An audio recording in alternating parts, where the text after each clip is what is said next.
All right, we're back with another overtime episode number 33.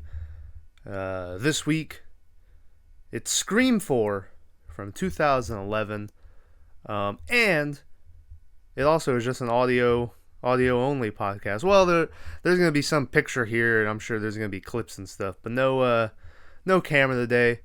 Um, Still on a backup setup. I'm working on getting computer stuff fixed. I didn't like how that last podcast came out. It could only my editing software is on my computer, so I had to edit with some other shit, and I can only edit at 720p, and I hated it. So I'm just gonna go without the camera today, sitting in my undies. But Scream 4 from 2011, the final Scream until 2021, or did it come out 2022? It came out 2022. So the final Scream for another 11 years. It was 11 years in between this and Scream 3, so I guess they're keeping with that theme. This is definitely my least favorite one. I didn't enjoy it all that much. It had my least favorite pair of killers out of the group of movies. I'm going to give it a 4.5. It's still not a terrible movie, but it's definitely the stinker of the group so far, I would think. But this is also, it's impressive that they managed to keep the cast together for so long. Because Wes Craven's directing it again. Sidney's back. Courtney Cox is back. Dewey's back. And all three of them are back for the new one. Obviously, Wes Craven isn't there. This was his last movie he directed before he died in 2015 with brain cancer, which big yikes. Rip to Wes.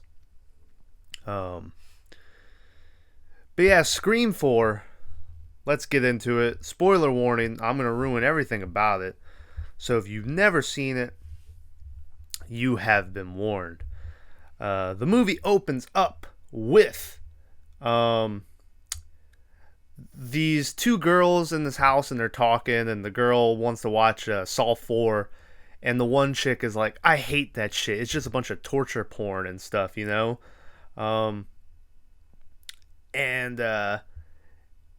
And she also, the one girl's like, well, I like Jigsaw. I think he kills people in creative ways or something. And the girl's like, yeah, whatever. Ghostface then calls the one girl once, and she hangs up on him thinking it's her boyfriend or whatever. And then he calls back again, and the second girl picks up this time. And she's about to hang up, but then he's like, I'm going to fucking kill you, you know? It happens every movie. You know the phone call I'm talking about. So now they're all scared and shit. The one girl earlier on in the scene was talking about how she's been texting this Facebook stalker dude, as she puts it. And the guy that she's texting starts texting her to hey, answer the phone and come open the door and shit, right? So foolishly they do. Who would also in these movies I started realizing, why the fuck do people keep answering their goddamn phone? Eventually it gets to the point where you're like, let me just stop, you know?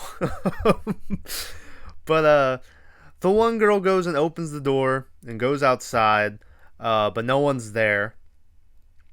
And so then they get a text message from the girl that's standing inside that says, I'm not outside, I'm right beside you. And then Ghostface jumps out and stabs the one girl in the stomach. And then as the other girl goes to run back out of the house, Ghostface pops up in front of her and cuts her throat.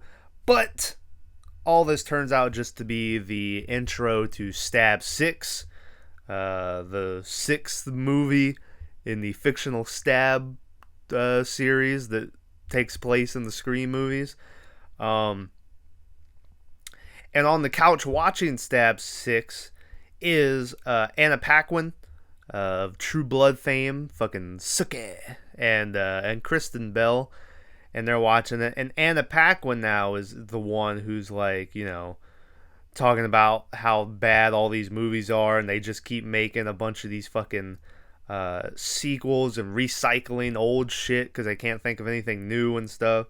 But Kristen Bell likes it, but Anna Paquin just keeps on like going on and on about how much she hates it, and finally, Kristen Bell just stabs her in the stomach, and she's like, "I like these fucking movies," and she's like, "Now sit back, shut the fuck up, and watch it."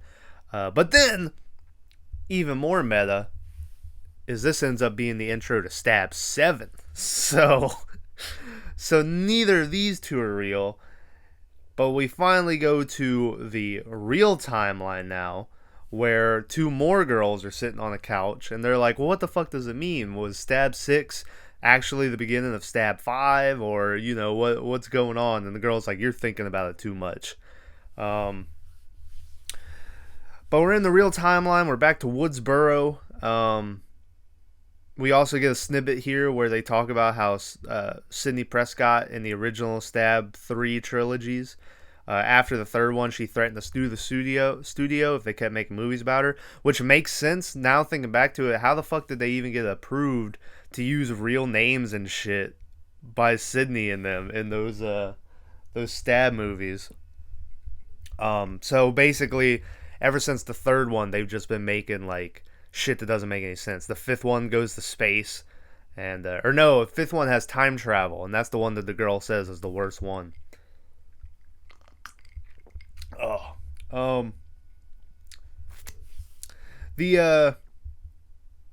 Anyway, they talk for a bit. One of the girls who's like into the Stab series, thinks she hears something upstairs. So she goes upstairs, and there's nothing there. But then she gets a phone call, and it's from Ghostface. But it ends up just being the girl who stays downstairs, the one who doesn't like the Stab movies, is the one that gets the phone call. But it ends up just being the friend that's upstairs. But as the friend that's upstairs is on phone with that girl, she hears that girl get fucking like attacked or taken or something. So then when she comes back down, the lights are out and shit, and she can't find the friend. But her phone rings, and this is Ghostface, who tells her, that this is a real fucking horror movie, and your friend was part of the movie, but her role got cut sooner than later or some shit.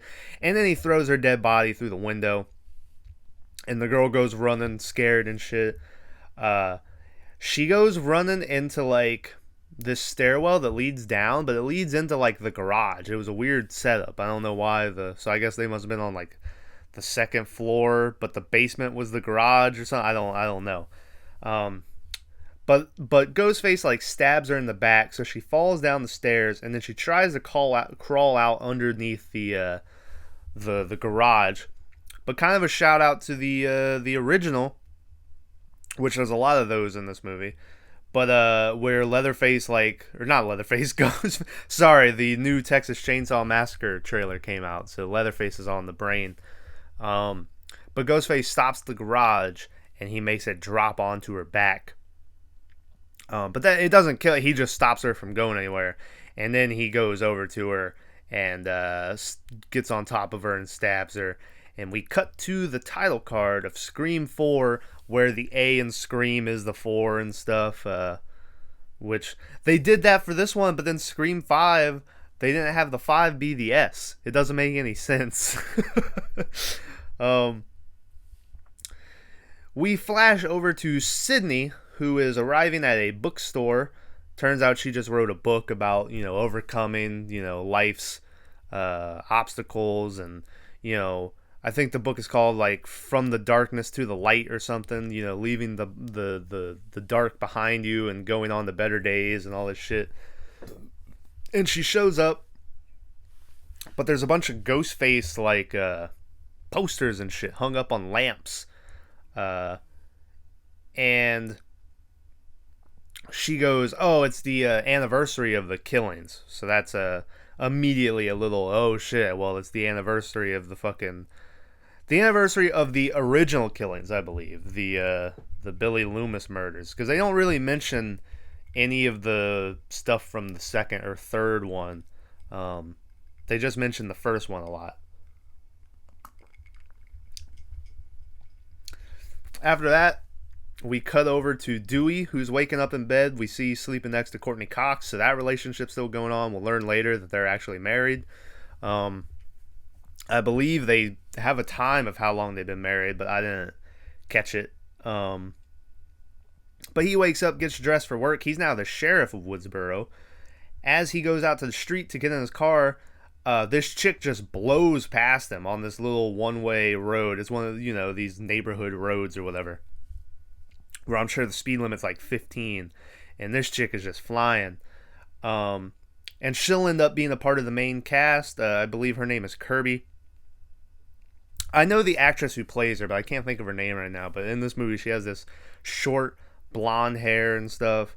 And she goes and picks up her one friend and another girl who will end up being a part of the main cast, who we'll learn later is actually Sydney's cousin. But she goes and picks them up, and then on their way to school, they also get a phone call from Ghostface. And, once again, I was like, why don't people just hang the fuck up? But they talk to him for a little bit, and he's doing the whole, what's your favorite scary movie, And eventually the girl hangs up on him, and then the blonde driving, she blows past a stop sign and almost gets into a car wreck. And I was like, Jesus Christ, this woman is the worst fucking driver I've ever seen. Anyway, so after that, Dewey shows up to basically, I think he just gets to work, and we're introduced to this girl who's the deputy, who's this blonde girl who immediately is flirting with Dewey. She's making him lemon squares and shit, and Dewey's like, oh, I don't know, I shouldn't eat that. And she's like, you're not cheating on your wife by eating lemon squares. And he's like, no, but I would be cheating on my diet, But she talks about how she wishes she could have been back around there in the original case, because it helps relationships form and all this shit. And Dewey's kind of like, As they're there talking, Dewey gets a phone or a call over the radio talking about the murders from last night, and they need to get over to the crime scene. And so they immediately load up in their cars.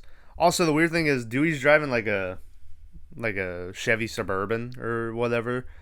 But it's got these rims on it and shit, but it's a cop car, and I was like, what the fuck is going on,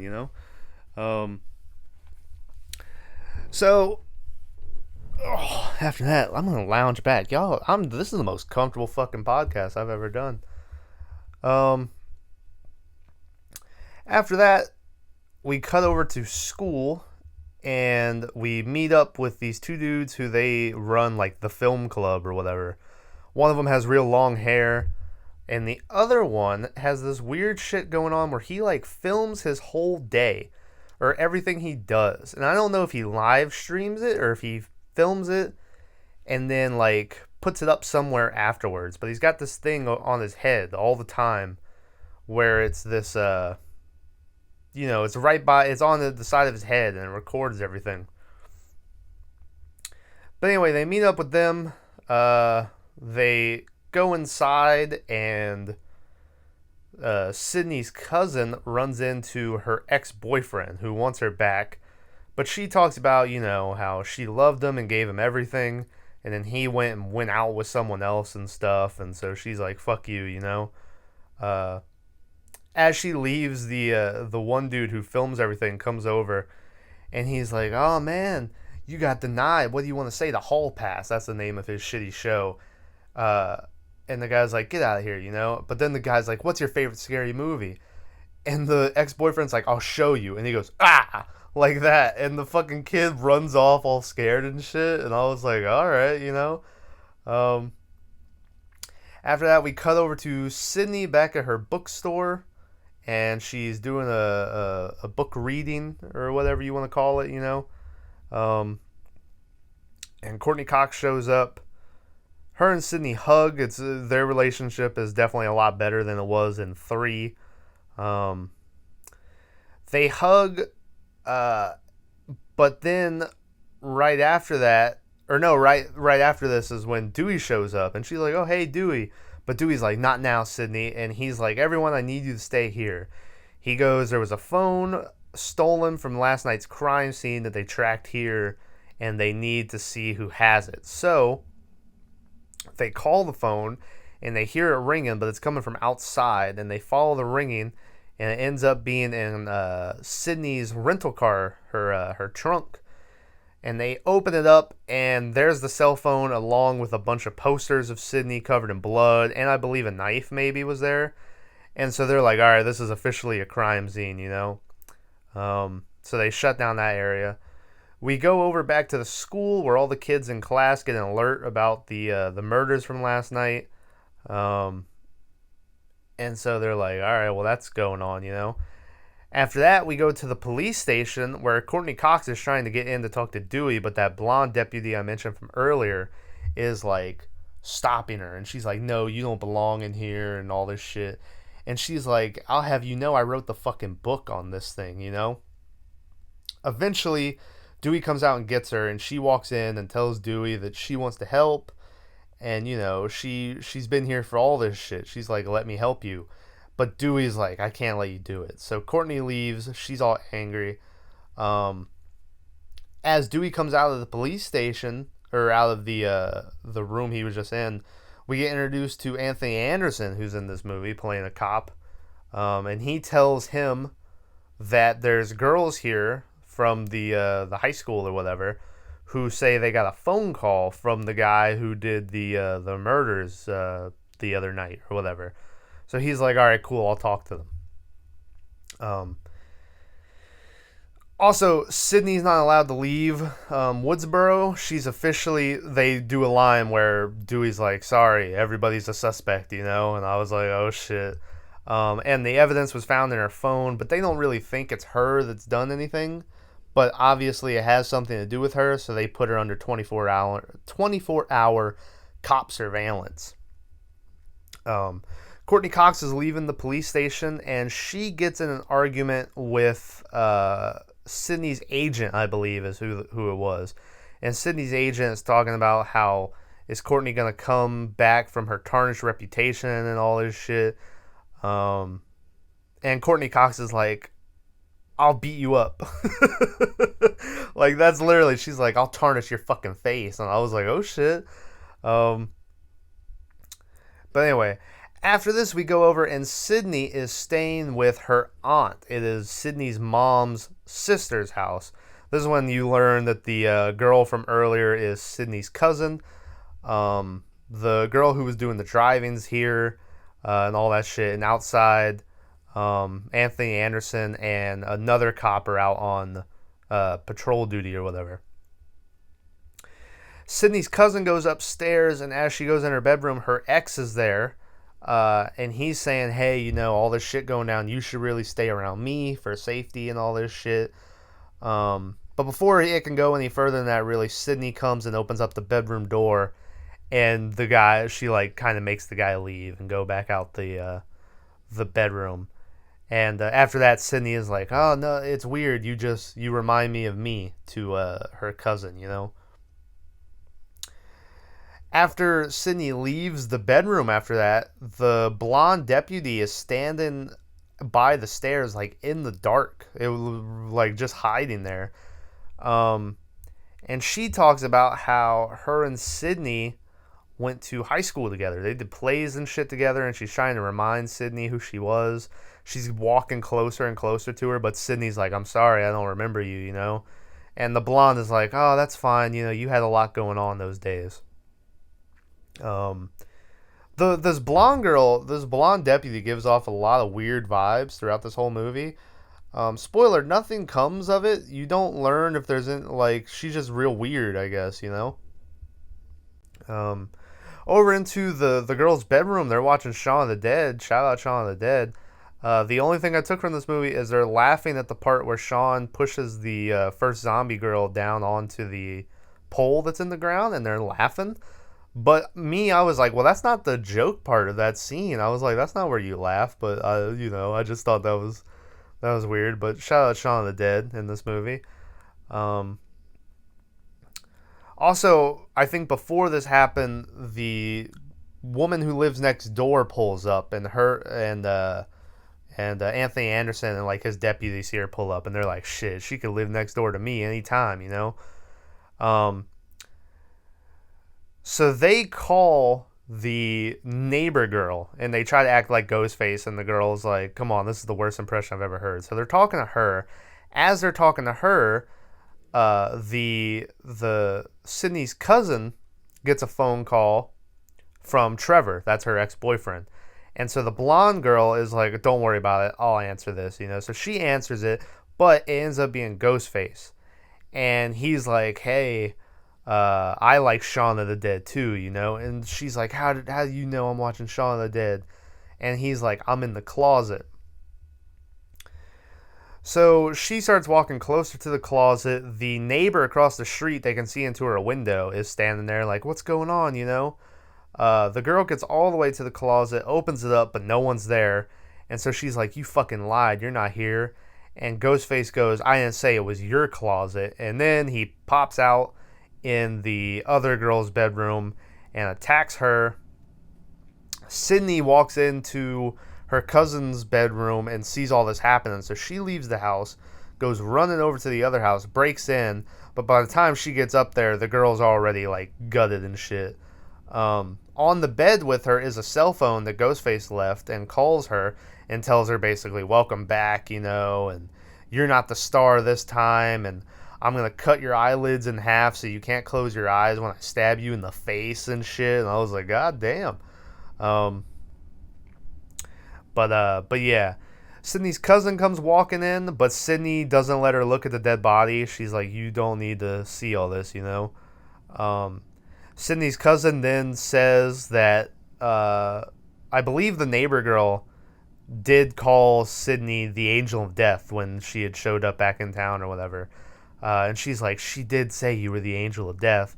And then right after that, Ghostface pops up behind her and cuts her in the arm, but Sydney grabs him and knocks him down the stairs.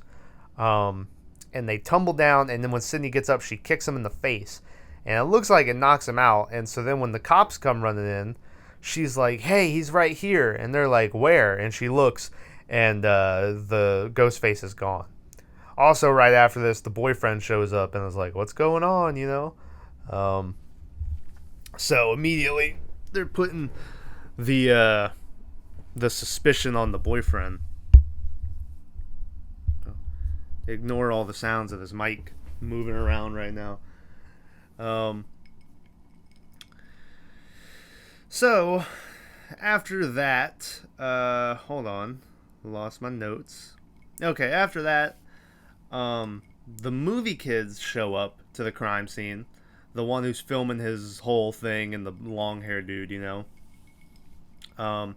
They show up to the crime scene, and Courtney Cox is there and says, hey, you guys are the film people, right? And they're like, yeah, and she's like, well, how about you team up with me and help me look for the killer? She's like, I'll even make an appearance at your little club. And they're like, yeah, that's cool, but how about you bring Sydney too? And she's like, why the fuck do you want Sydney? And they're like, come on, man, just do it. So she's like, fuck you guys. Over to the hospital, and Sydney is getting bandaged up, and as she's bandaged, she walks out of her room, and her agent is there, and the agent says, hey, I got a deal for you to write 3 more books. You can name your price. Everyone wants you right now because of all the attacks that are going on. And Sydney's like, what are you talking about? She's like, no, give me some time, And the agent, like, really pushes for it. And she's like, listen, I know you have all your needy little fans and all this shit. She's like, you just need to fucking write the books. And so Sydney is like, you're fired. And the girl's like, what? And she's like, yeah, you're fired. We're done, So the agent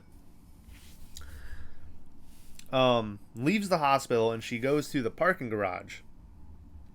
But of course, as she's in there, she gets a phone call. Once again, everyone just answers their phones. I never answer my fucking phone if I don't recognize the number. I let that shit go to voicemail. Um, she answers the phone. Ghostface is talking to her.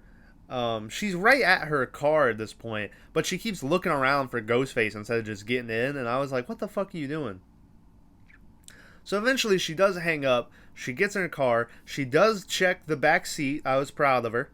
And she does, when Ghostface calls her back again, she's like, "Fuck that," and she doesn't answer. But the car won't start, so she's kind of fucked. Ghostface jumps on the hood of her car. She's screaming. She sees another car leaving the parking garage. She tries to yell to it to get its attention, but it doesn't fucking, she's not loud enough to yell in this car to get this other car's attention, But then after that, Ghostface is gone off her hood, so she's like, "Oh shit." So she looks around for a little bit. Eventually, she has to get out of the car because it's dead. She can't go anywhere. And she takes off hauling ass to the door where the elevator is in this parking garage. But as she gets there, the handle was like sabotaged. I don't know, I said that weird, but it was sabotage. And so it comes off in her hand. And when she turns around, Ghostface is running up on her, and he stabs her in the gut. And the agent girl is dead. Then, ladies and gentlemen, after this, probably the best part of the movie is they cut over to a town meeting where Dewey is taking answers from the press, and Courtney Cox is there and everything. And Dewey's like, "We got it under control, all this shit." And then you hear some lady go, "Ah!" like that, and they look, and the agent's dead body is getting thrown off of the parking garage or wherever it was, off of the building onto like the news van sitting there. And it was pretty great. That was a good part. After that, we cut over to the movie club in school, which I call bullshit on, because it's this film club, and it's two film geeks. That blonde girl is there with the short hair, who's friends with Sydney's cousin, who also the long-haired film geek has like a thing for. He's there, the ex-boyfriend is there, and Sydney and Courtney Cox are there. But the thing I call bullshit about is all the posters in this room are horror posters. It's like Hills Have Eyes, Death Proof, The Thing, like it was all horror except for one poster that I saw that was for the Green Mile. That was the only non-horror thing I saw. And so I was like, why wouldn't they call this like horror club? But it's just film. But I was like, all right, whatever.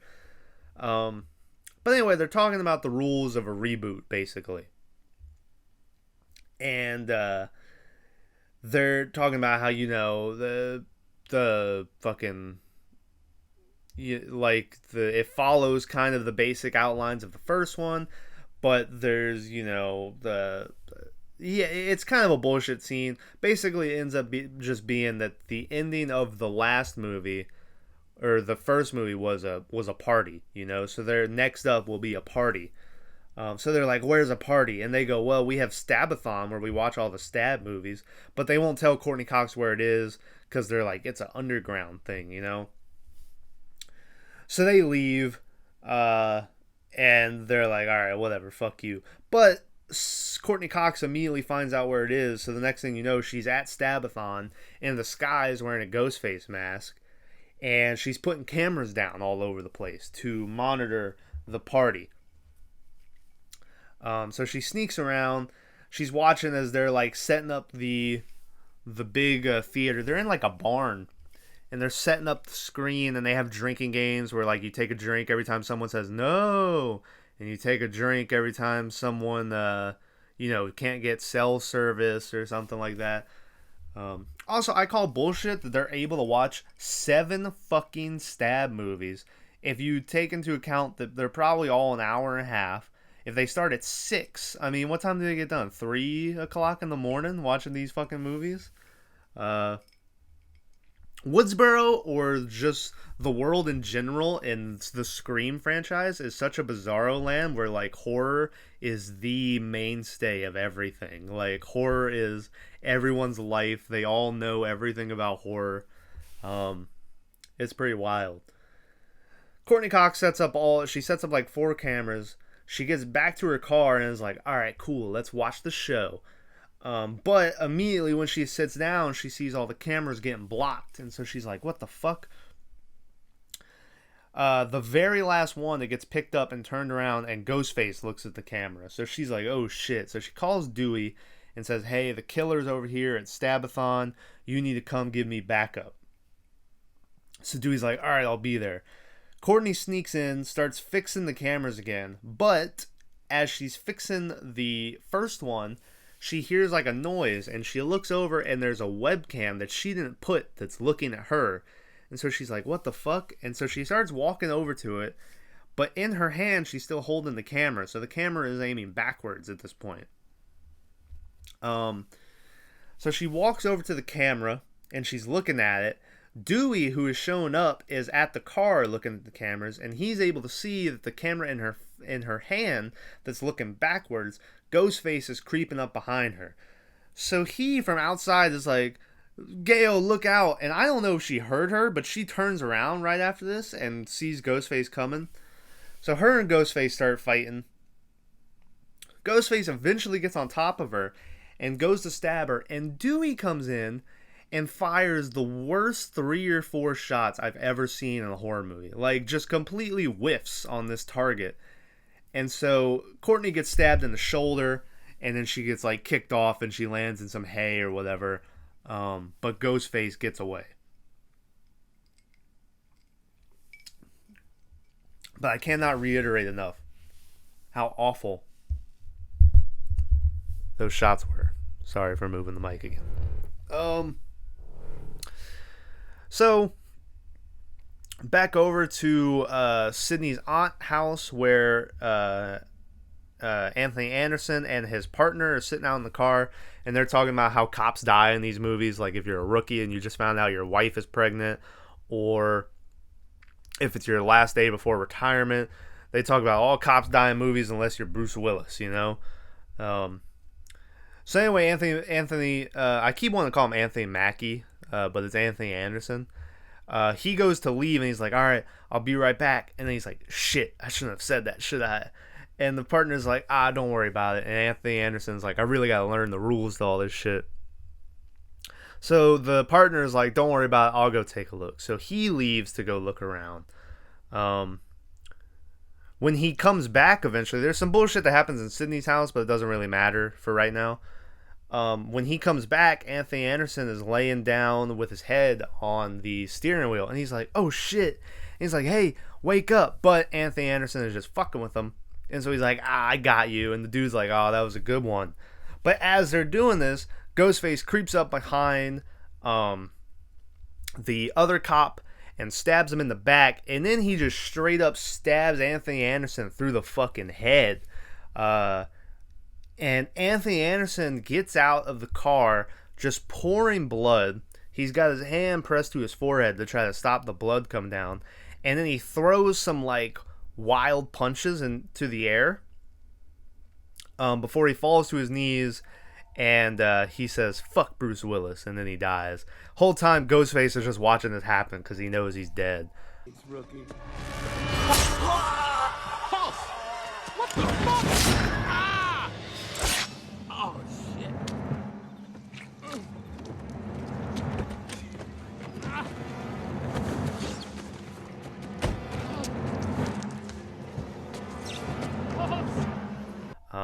And you might think to yourself, that's super unrealistic, but it is supposedly medically possible.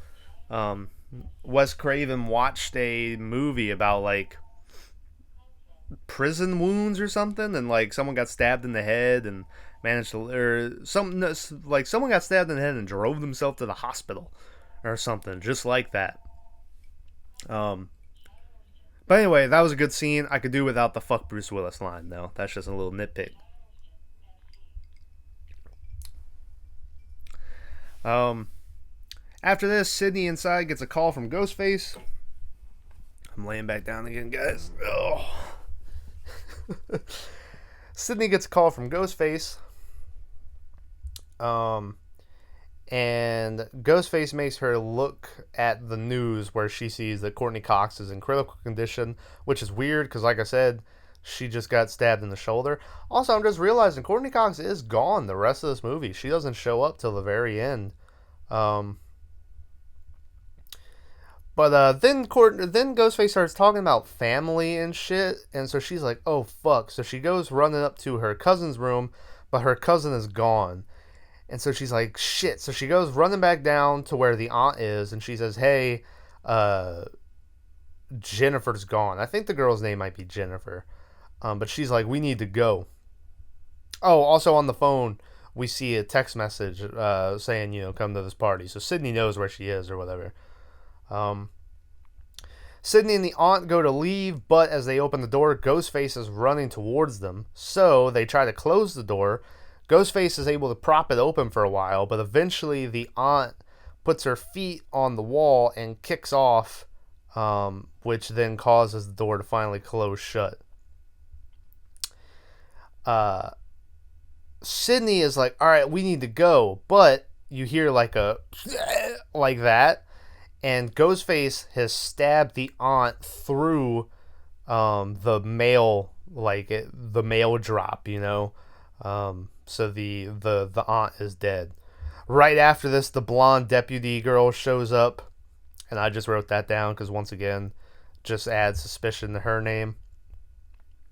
She goes in to look at the crime, and she tells Sydney to stay right there, but Sydney's like, fuck that, and she pieces out and takes off as the girl's looking at the crime scene. Over to the friend's house, it's the two film geeks, and then Sydney's cousin and Kirby, the blonde girl, Kirby, I think it's Kirby's house because it's her movies, and she has a lot of horror movies, and the one long-haired dude who has the crush on her is like, gee, you have a lot of shit here, And she's like, yeah, I could trivia the fuck out of you. And so he goes, all right, who played Leatherface first? And she goes, Gunnar Hansen.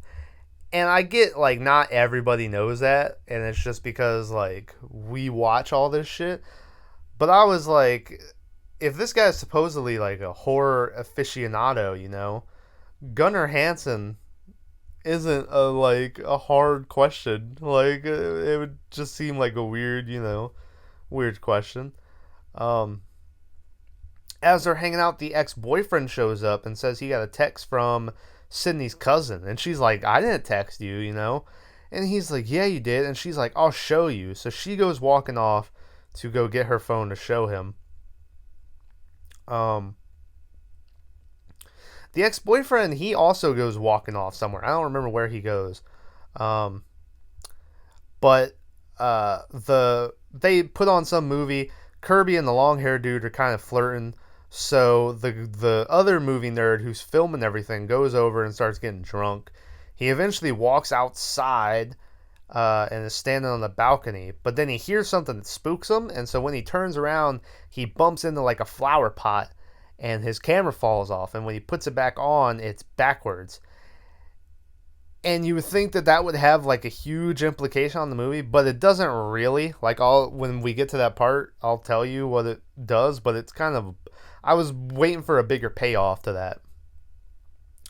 Back inside, the Kirby is talking to the film dude, and it's like, hey, you should make a move right now, And he's like, really? And she's like, yeah. And so they're right about to make out, but then the ex-boyfriend dude comes walking in. And he talks about how he couldn't find, Sydney's cousin and shit, and all this stuff. But the film dude's just pissed because he was about to get lucky. So he just gets up and walks away. Back to the recording film dude outside. This is when I talk about he loads up his stream to his video camera and sees it's on backwards. And so he's like, huh. So then he just turns around straight and opens up the door. And as he's looking at his stream, Ghostface is standing there. And so Ghostface attacks him. But that's the big payoff that I was thinking someone was going to be. I don't know what I thought was going to happen, but it just kind of seemed like a waste of time. He's getting attacked. He's getting cut.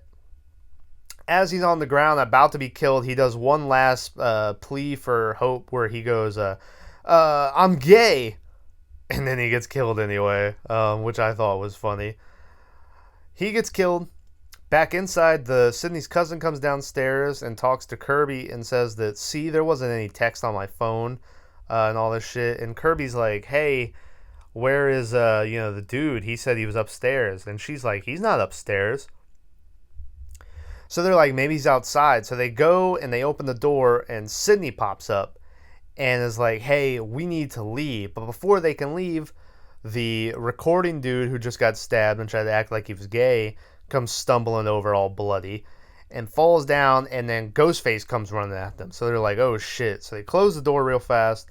They all go running upstairs. Ghostface manages to get in.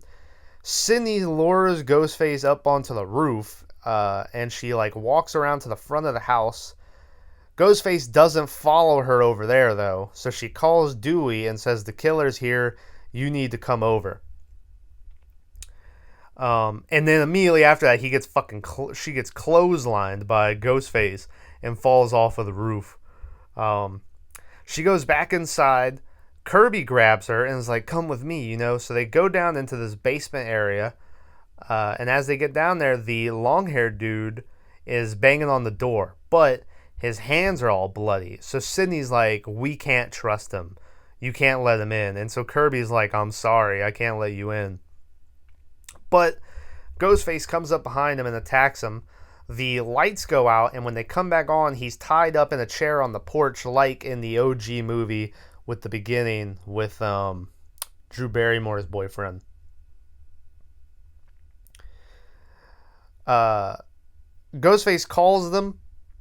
Sydney tells Kirby to just distract him while she goes looks for her cousin.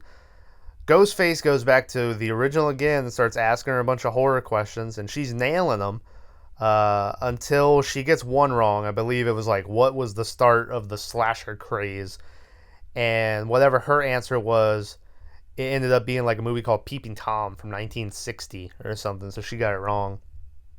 Which I have not seen that, so shout out Peeping Tom. She leaves, or no, finally, she's like, just ask me one more question. So Ghostface is like, okay. He goes, what remake horror movie has the villain? And then she just starts listing off like every remake possible. And it's kind of met where it's like just pointing out how many remakes there are. So she just goes on for like 30 seconds of all these movies. And finally, Ghostface is just kind of silent. And she's like, I got it right, didn't I? And he doesn't answer. And she's like, yes.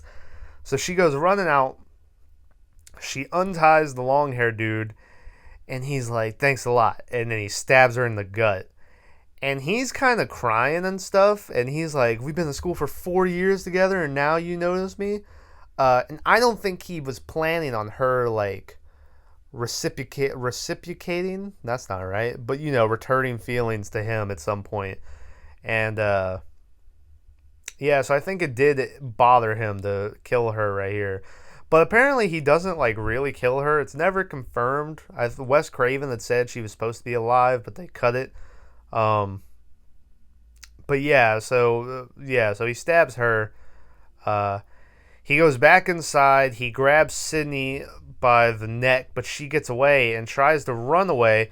But Ghostface pops up and stabs her and takes off the mask, and it is her cousin.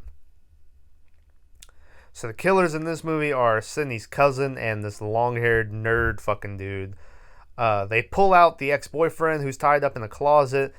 They're going to blame it on him and shit, saying that he killed all these people trying to get the girlfriend back. She then shoots dude in the dick, and he's like, oh, fuck, and then she shoots him in the head and kills him. They go on talking about how they're going to be super famous, as the last surviving people who killed here. They're going to be the new Sid and Randy, except this time Randy gets the girl, and then the long-haired dude like makes out with Sydney's cousin. And she talks about how you never know how hard it was being in a family with you. Everyone just talks about Sydney, But the weird thing is, like, even if she was normal, it seems like Sydney's a pretty big deal. So I feel like she would have heard of her, either way. But then they're gonna do the whole, Billy and Stu stabbing bit. But she stabs him in the heart, and she says the only thing people like more than a survival story is when there's a sole survivor. So then she stabs him again, and she betrays the long-haired dude. Uh, she goes over to Sydney, talks about how, you knew this time was going to come, and she stabs Sydney in the gut, and Sydney falls over. We see her go and start wiping the prints on off the gun and putting it on the dude's hand. She grabs his hand and scratches herself and pulls out a clump of hair. She then stabs herself in the shoulder, jumps onto a glass table, and runs into a wall to fuck herself up. And that was a pretty entertaining scene. And she goes and lays down next to Sydney. The cops show up. They see all this happening. Sydney's cousin wakes up on a stretcher outside, and people are taking photos of her and shit. She's like starting to smile, and I was like, now's not the time, bitch. Keep it under wraps if you want to get away with this, But she passes out again, wakes up in the hospital, and Dewey's next to her. She talks about how, is Courtney all right? And he's like, yeah. And she's like, I want her and me to write books together, since we have the same wounds and all, And he's like, yeah, yeah. And then she's like, I only wish Sydney was alive to see this. And Dewey's like, well, she's in the ICU. They think she might pull through. And the girl's like, what? So as soon as Dewey's gone, she's unplugging everything from the machine. And she starts walking to Sydney's room. Dewey goes over to talk to Courtney Cox in her room and tells her what the girl said about them having matching wounds and shit. And Courtney goes, how does she know I was stabbed in the shoulder? And Dewey is like, oh, fuck. So he goes running. Sydney's cousin goes into Sydney's room and starts beating the shit out of her, putting her knee on, like, the wound where she stabbed her and shit. It looked gnarly. But then Dewey comes running in, but my mans gets immediately decked with one of the metal bedpans and just gets the shit kicked out of him. I wish that in one of these movies, Dewey could actually do something. And I don't think in Scream 5 he's going to either. I imagine in Scream 5, one of the three at least has to get killed. And Dewey seems like the prime suspect to just get fucking murdered. So I imagine that's probably going to happen. Courtney shows up. Sydney's cousin has her at gunpoint, but then the blonde deputy knocks her out of the way. But they have to give up the gun because the girl has her gun pointed at Dewey's head. So then when the blonde deputy stands up, she gets shot. And then Courtney is held at gunpoint. But the whole time this is happening, behind her, Sydney is charging up a defibrillator. So Courtney Cox is like, can I have one final word? And the girl's like, sure, whatever. And so Courtney Cox goes, clear. And the girl's like, clear. And then Sydney pops up behind her and goes, clear. And puts the paddles on either side of her head and zaps her. The girl falls over. They go and they pick up, or they go over to Dewey, who's waking up. But behind them, the Sydney's cousin starts picking up this broken piece of glass on the ground and walking up behind Sydney. But Sydney turns around and shoots her again, and this time she's really dead. The blonde deputy is also alive. Of course, she had on a police vest. And that is the end of the movie. We see outside that the news crews are all talking about her. Right now, they're still labeling her as like a hero. But obviously, in the days coming up, it'll be revealed that she was the killer. Her name most likely will still live on, just not in the way she expected it to. But that's the end of Scream 4. This movie had a budget of $40 million, made a box office of $97 million, which probably wasn't as much as they were expecting. But I know that this movie's doing pretty well. The new one is doing pretty well at the box office. So they're bouncing back after that. Best of, worst of for Scream 4. My best of would probably be the agent girl getting thrown off of the building onto the van. A runner-up would be the Sydney's cousin, like, fucking herself up for the crime scene. But the van part I thought was pretty good. Worst of. Shit. Worst of, I'm gonna say the long-haired killer dude. Just his whole involvement. It just kind of seemed like he was just the worst. Him by far, he's definitely the worst killer. Like, Sydney's cousin has some stuff going for her, but he was just the worst involved. Him and the guy, both of them, those two film geeks, those are the worst part of the movie. I didn't like them at all. They weren't a good Randy replacement, which they always wanted. They could have had Randy, I don't know. They could have had Jamie Kennedy's do something. But yeah, I don't know. I didn't like their whole characters. But anyway, that's that's Scream 4, and now next week we'll finally be on to the brand new Scream 5, which I'm very interested in to see where they go with it. Huey from The Boys is in it. Shout out Huey from The Boys. And then obviously the original 3 are in it. Like I said, I imagine one of them's gonna have to get killed. Most likely Dewey. I don't imagine they would kill Sydney.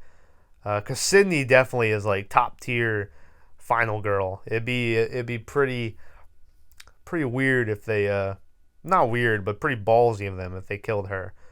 I could even see Courtney Cox biting it, but Dewey seems like prime suspect.